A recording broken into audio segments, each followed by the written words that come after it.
sliced steak. The steaks must come to room temperature. Pat any protein completely dry. Cook it a la plancha in a flat surface, in this case, a large cast iron skillet.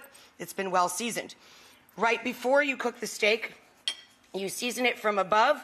Why? So we can see where the salt and pepper are going and to know that it's going in even distribution. Then we put the seasoned side down and season the opposite side. And so it goes. So I have a little bit of olive oil, not extra virgin olive oil, just olive oil, cooking grade olive oil. When you put the steaks into the very hot skillet that's been preheated over medium high, not high, you let it be. Do not turn the steak for 5 minutes. Let it develop a lovely crust and get that perfect reddish brown. You can't force meat. Then, once we flip it, we'll begin basting it with the rosemary garlic butter. I'm also going to add to the pan a couple of lemons to char them. See that color?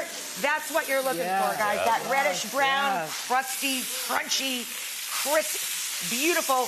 After about 5 minutes, you flip the steak. We have the charred lemons resting on our carving board. We're going to let the steaks rest when they come out. I also have lemon for the arugula that we're going to serve alongside. And now we're going to add a copious amount of butter to the steak pan so that we can baste the steak. So we're going to throw in rosemary. What was the white thing you just And did? the garlic, the crushed garlic. Oh. And then we baste our steaks. And then look what I'm doing. I'm going to turn that pan completely off. I do about 3 minutes on the opposite side for 1 inch to 1 1/4 inches, 8 minutes total. And then that one last minute after you have basted them a few times with the garlicky rosemary butter, then we take it out onto a carving board and let it rest before you slice it. If you slice the steak while it's too hot, all of that flavor and juice will run out. The only good bite will be the first, in my opinion. You have to let that settle and redistribute back into the meat.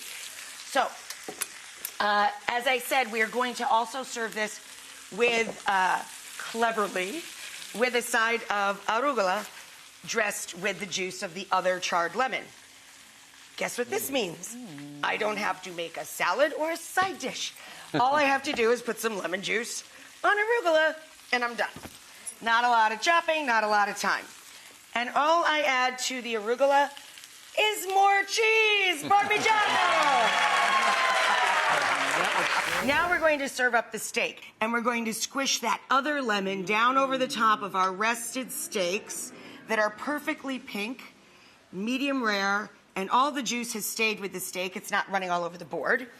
And this is the way I serve this dish, with lots of green olive and toasted walnuts. The texture and the flavor with the meat is fantastic.